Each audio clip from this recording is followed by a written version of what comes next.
Pero hindi naman tayo. Ang dami na pwede natin napag-uusapan at ikaw yung taong sobrang kasundo ko sa halos at ng bagay. Sa kinakain, sa pinapanood, kahit pa sa mga random ideas ko na kaya mo sa kinatawanan. Naalala mo yung biyahe natin patagay-tay, tinanong kita? O sige, kung magiging Transformers ka, yung Transformers talaga na nagiging sasakyan, anong sasakyan ka at bakit? Hindi ka nagdalawang isip nung sinabi mo sa akin, gusto kong maging sasakyan ko. Sabi ko, seryoso? Kotse lang talaga? Ayaw mo na ba maging spaceship o UFO o bus? Kotse lang talaga? Sabi mo, oo eh. Kasi buhay ko na to.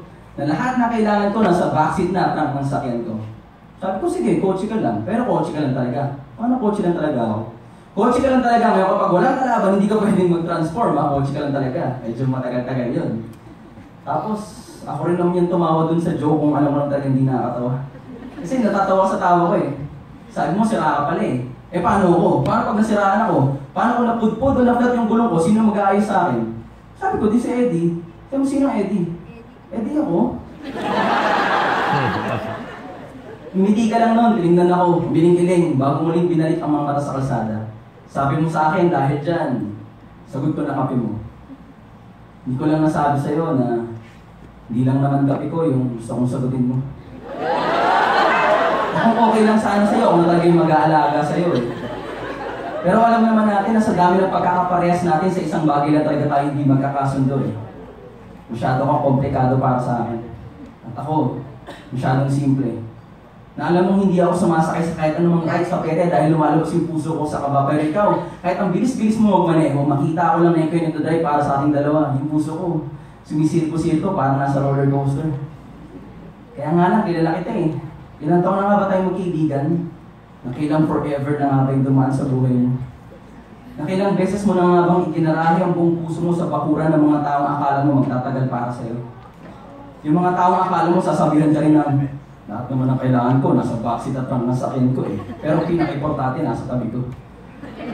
Na alam ko na sa espesyal na upuang ibinigay mo para sa akin sa loob ng sasakyan mo, sa mahalagang espasyo na ibinigay mo para sa akin sa buhay mo, ay marami na rin nauna dito. Marami rin nauna doon. Habang hinahawakan ng kamay mo, habang bumubulong ng matatamis na salita sa tenga mo. At hindi kita inuusgahan doon dahil sa marami kang minahal. Pero alam mo kasi, napakahirap palang lumugar sa buhay ng isang taong alam mong binigyan ka nga ng lugar. Hindi mo naman alam kung saan. Parang ako, sa'yo, sa mga panahon may minamahal ka, naglalaho ka sa buhay ko. At nararamdaman ko yung unti-unti mong pagkawala. Tulad ng hindi ko muna pagpasok sa gate namin pag hinahatid mo ako. Dahil hinahatid ka muna ng mga mata kong namamaalam sa iyong presensya. At ang puso kong sinisigurado ko nakatawid ka na nga ba sa tulay na nagdudugtong ng ikaw sa ako. Hanggang sa tuluyan na maglaho ang iyong sasakyan sa tagpuan ng langit at lupa. At muling sasayaw ang aking puso at diwa sa boses sa tawa mo na alaala ng ating huling pagkikita. At bahay akong laging bukas ang garahe at mga bintanang laging mamumulina sa pagbabalik mo. Nangangakong hindi magsasara at handa kang papasukin kung sakaling mapagod ka sa lahat ng mga paglalakbay mo. Na kung kotse ka nga talaga tulad ng sinabi mo kanina, hayaan mo namang ako yung maging mekaniko mo.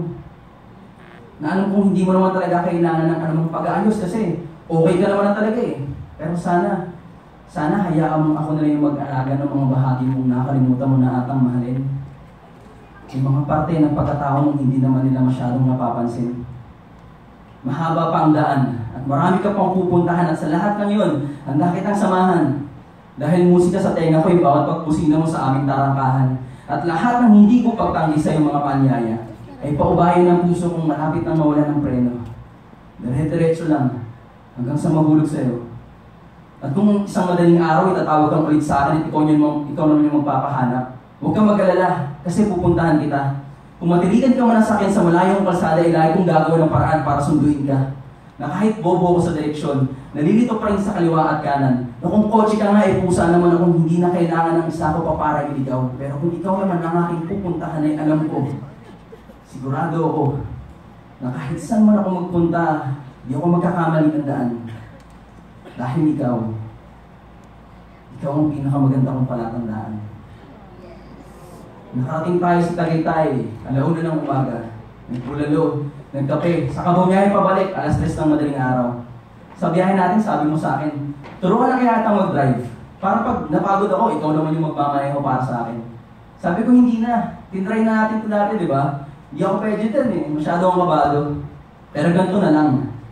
Sasamahan na lang kita. Hanggang sa dulo ng dead end man. Hanggang sa dulo ng dead end pa yan. Promise. Salamat.